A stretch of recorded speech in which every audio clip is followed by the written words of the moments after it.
meninos e meninas, tudo bem? Eu sou o professor Vicente Brasil, professor da Universidade Estadual do Ceará, e esse é mais um programa do nosso podcast Filosofia PIBID-US. Eu estou hoje aqui com o professor Nilo Sérgio. Tudo bem, Nilo? Tudo bem, boa tarde, gente. Como vão? Uma alegria estar aqui com vocês. Nós estamos numa série de vídeos, áudios, de comentários da prova da Universidade Estadual do Ceará. Nesse vídeo, nesse áudio, nós vamos comentar a prova de 2025.2, primeira fase, questão 70. Começa então com essa questão. Antes de mais nada, Nilo, é muito interessante que as provas da UES não necessariamente elas vêm com autores, às vezes elas vêm de modo temático. E essa é uma questão temática, né? Isso é verdade. A UES pensou a filosofia como algo que está vivo, que está agindo, que está interagindo com a realidade. Então não é uma prova que meramente se remete aos autores, né, aos livros, aos clássicos, mas que interage com o mundo e força essa reflexão filosófica sobre a realidade. Perfeito. Então, vou fazer aqui a leitura do item. Qualquer palavra estranha que aparecer aqui, eu vou pedir que você... Vou fazer uma pausa e pedir que você nos ajude. Vamos lá. O texto de suporte do item é um texto de Laurim Miranda Silva, é um texto sobre a opressão do corpo da comunidade trans. Vamos lá. É menino, é macho, é um homem, ecoavam as vozes determinantes que me projetaram para ser, me formataram para ser. Nasci então com todo um aparato, sem compreender o que eu era, sujeitado ao inferno da dominação moralista. Uma grande parcela da sociedade cisgênera brasileira ainda nos vê como seres aberrantes, monstruosos, diabólicos. Somos vistas também como máquinas de prazer, de modo fetichizado, construídas apenas para o sexo desejante. Nilo, essa expressão modo fetichizado, o que você nos ajuda a pensar sobre ela aqui nesse item? A gente pode tirar daí uma conexão bem direta com o pensamento do Marx, né? A ideia do fetiche da mercadoria, né? Se o corpo é tratado como coisa, se o corpo é tratado como algo que pode ser comprado e que pode ser vendido, então você tem aí o corpo como mercadoria. E a mercadoria exerce sobre aqueles que a produzem esse fetiche, esse feitiço, né? Que ao mesmo tempo o produtor o gera, mas parece ser, e em algum nível é, dominado por ele, né? Então esse corpo fetichizado é aquele que ao mesmo tempo atrai e causa repulsa, né? Ao mesmo tempo esse corpo é desejado, mas também é negado, também é visto como um corpo que não tem direitos, né? Então ela vai assim ao longo do texto, né? Começa com um apelo moral, né? Um apelo moral, mas depois vai para uma reflexão sobre a relação do indivíduo com a própria sociedade em que ele vive. Fantástico. É o corpo mercadoria. O corpo reduzido à mercadoria. Bom, a gente tem então o comando do item que diz: na narrativa biográfica de Laurim Miranda Silva, mulher trans, nota-se uma questão filosófica fundamental, a relação entre sujeitos através do corpo, como fenômeno socialmente perceptível. Por favor, Nilo, vamos falar sobre essa ideia da relação entre sujeitos através do corpo.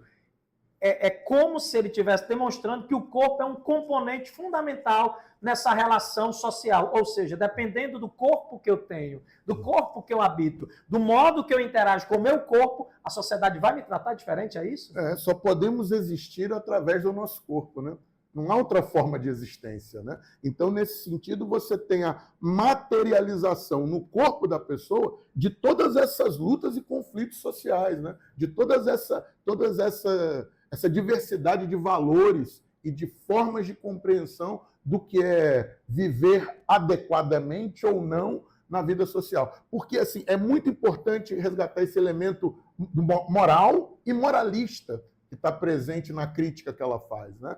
Esse moralismo, que há uma imposição de determinados valores morais como aqueles que são os únicos aceitáveis para o convívio social. E quem foge dessa marca tem o seu próprio corpo estigmatizado, perseguido, torturado, morto, vítima de preconceitos e por aí vai. É a tatuagem que cada um carrega. É a marca.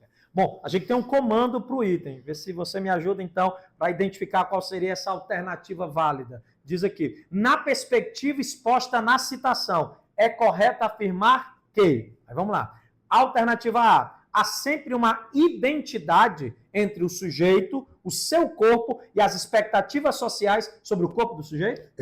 Uma coisa que eu sempre digo para os meus alunos é que numa prova a gente nunca briga com o texto, né? Às vezes a gente pode até discordar de um autor que é citado ou de uma determinada passagem que se escolhe para fazer uma questão. A gente não pode brigar com o texto, né? O texto é o que referencia o comando da questão, né? Então, nesse caso, o que acontece é o contrário, né? Há sempre uma identidade entre o sujeito, o seu corpo e as expectativas sociais. A narrativa que a Laury faz é justamente de um desencontro entre o sujeito, o corpo e as expectativas, né? O sujeito tem dificuldade de aceitar o seu corpo por causa do contexto social em que esse corpo está, e isso gera um conjunto de expectativas extremamente conflituosas, né? Então isso aí vai de encontro ao que se pede no comando, né? Perfeito. Então, a alternativa A, falsa. Não é isso. No lugar de haver uma identidade, há, na verdade, um conflito instaurado, corpo, sujeito, expectativa social. É isso aí. B, as ideias sociais sobre o corpo do sujeito e a imagem que o sujeito tem de seu corpo não coincidem e podem ser opressivas. Isso aí, né? O gabarito é a letra B, Gabaritou, né? As ideias sociais sobre o corpo do sujeito e a imagem que o sujeito tem do seu corpo não coincidem. Então você tem um elemento que é, digamos, psíquico e um nível psíquico e um nível social. E depois você tem a questão da opressão, né? Que está presente nessa relação. Perfeito. Então, é muito interessante pensar que, ainda que eu não conheça nem o autor que discute isso, ainda que eu tenha até talvez um afastamento, porque discordo do texto, não concordo com o texto, mas está lá, né? Está posto. Lá. Não adianta brigar com o texto. Não adianta brigar com o texto. O texto referencia a realização da questão. Muito bom. Vamos então, só para concluir, os itens C e D estão errados, vamos provar por que eles estão errados. O corpo é um fenômeno físico por meio do qual os sujeitos reconhecem como sujeito do corpo que se entende. O corpo é um fenômeno físico, tudo bem, né? Por meio do qual os sujeitos reconhecem como o sujeito do corpo se entende. Não é isso, né? Mais uma vez, está indo de encontro ao que está dito no texto, né? O texto fala justamente que não há esse entendimento, né? A dificuldade se encontra numa certa dimensão, justamente aí. Perfeito. E a alternativa C está errada. Alternativa D. Os sujeitos compartilham, desde a aprendizagem da linguagem, o que cada sujeito entende sobre o seu corpo? Mais uma vez, ela nega essa realidade lá no começo do seu depoimento, né? Ela diz que o que acontece é justamente o contrário, né? Existe uma expectativa social que ela não se vê capaz de realizar. Me nomearam de...